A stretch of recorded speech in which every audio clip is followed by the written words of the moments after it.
Halo semuanya, pada kesempatan kali ini kita akan membahas suatu topik yang menarik, yaitu UX Research. UX Research, secara pengertian kita bagi menjadi dua kata, yaitu UX dan juga Research. UX memiliki arti adalah User Experience, di mana seorang user memiliki pengalaman dalam menggunakan suatu sistem, baik itu dari input data, pengolahan data, hingga menyajikan data yang mereka butuhkan. Dan kita, sebagai seorang UX Research, ditugaskan untuk meneliti user, baik itu berupa user behavior, pain point, user journey, user persona, serta kita bisa mengumpulkan feedback dari user terkait dengan sistem yang mereka gunakan. Sehingga secara keseluruhan, UX Research memiliki pengertian adalah sebuah proses di mana tim digital teknologi mencari informasi dari user terkait dengan penggunaan sistem yang sudah mereka lakukan. Proses itu bisa meliputi pain point, user journey, user persona, user behavior, dan juga feedback atas sistem yang sudah digunakan. Tujuannya adalah, selain kita mempelajari perilaku seorang user, kita juga harus mengetahui bagaimana keinginan user terkait dengan sistem yang mereka inginkan. Hal ini cukup penting, agar seorang tim UX Research dapat menyampaikan informasi tersebut baik kepada tim developer ataupun stakeholder terkait mengenai ekspektasi user terkait dengan sistem yang mereka inginkan. Lalu, bagaimana tugas dan tanggung jawab seorang UX Research? Di sini saya bagi ke dalam 6 bagian. Yang pertama, seorang UX Research harus bisa menentukan planning dan juga timeline research. Yang kedua, seorang UX Research harus bisa membuat pertanyaan terkait dengan research yang ingin mereka lakukan. Ketiga, seorang UX Research harus melakukan survei kepada audiens terkait. Yang keempat, seorang UX Research harus melakukan UT atau usability testing terhadap sistem yang sedang dikembangkan. Kelima, seorang UX Research harus mengolah data survei terkait dengan survei ataupun UT yang sudah mereka lakukan.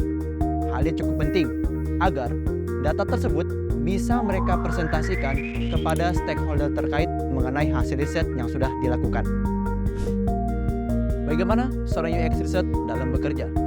Ari Sanders membagi alur kerja ini ke dalam 5 bagian. Yang pertama adalah objektif.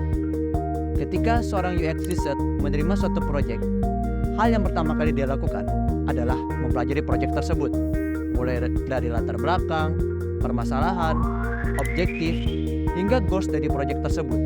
Sehingga ketika dia sudah mempelajari proyek tersebut, hal yang berikutnya bisa dia lakukan adalah membuat satu hipotesa ataupun asumsi. Dan dari asumsi inilah bisa kita kembangkan menjadi berbagai macam pertanyaan untuk kita lakukan riset lebih lanjut. Poin berikutnya adalah menentukan metode. Setelah UX Research mempelajari proyek yang akan dia kerjakan dan sudah membuat berbagai macam list pertanyaan, maka seorang UX Research dapat menentukan metode penelitian, bisa berupa wawancara ataupun penyebaran kuesioner. Dan juga seorang UX Research dapat menentukan target audiens yang akan mereka survei. Proses berikutnya adalah melakukan riset. Ketika seorang UX Research sudah menentukan metode penelitian, maka seorang UX Research dapat melakukan penelitian kepada target audiens terkait, bisa berupa wawancara dan juga penyebaran kuesioner.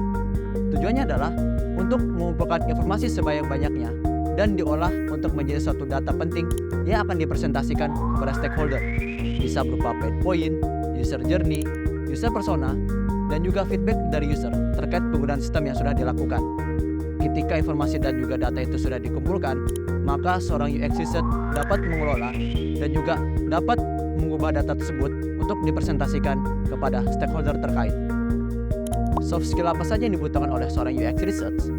Di antaranya adalah problem solving mengenai permasalahan dalam suatu proyek.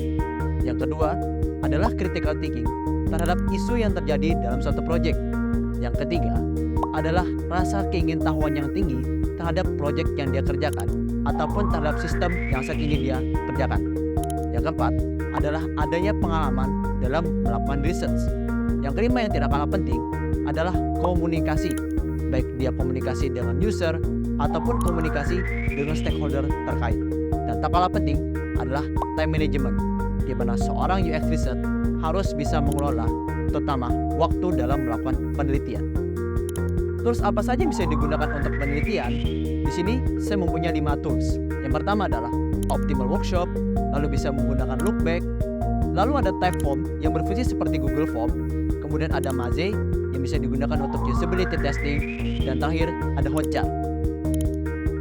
Bagaimana kebutuhan UX research di masa mendatang? Berdasarkan data CNN Money, profesi ini menjadi profesi yang paling baik dibutuhkan oleh perusahaan dengan persentase 19%. Dan juga, secara gaji, Glassdoor sudah mengeluarkan informasi di mana gaji untuk profesi ini berada pada kisaran 12 juta hingga 15 juta. Sementara di Amerika, menurut data CNN Money, gaji untuk profesi ini ada pada kisaran $106.000. Secara jenjang karir, UX Research bisa berkembang menjadi berbagai macam profesi apapun. Bisa menjadi Scrum Master, Product Manager, ataupun Project Manager, di mana intinya seorang UX Research bisa menjadi leader dalam suatu project. Pada kesimpulannya, UX Research merupakan profesi yang sangat dibutuhkan saat ini. Selain untuk melakukan research, kita juga harus mengetahui bagaimana produk atau sistem kita bisa memenuhi kebutuhan user. Selain itu, profesi ini juga bertanggung jawab dalam melaporkan hasil riset kepada stakeholder terkait. Tujuannya adalah stakeholder dapat memberikan suatu keputusan untuk pengembangan sistem selanjutnya. Terima kasih telah menonton video ini. Sampai jumpa di video berikutnya.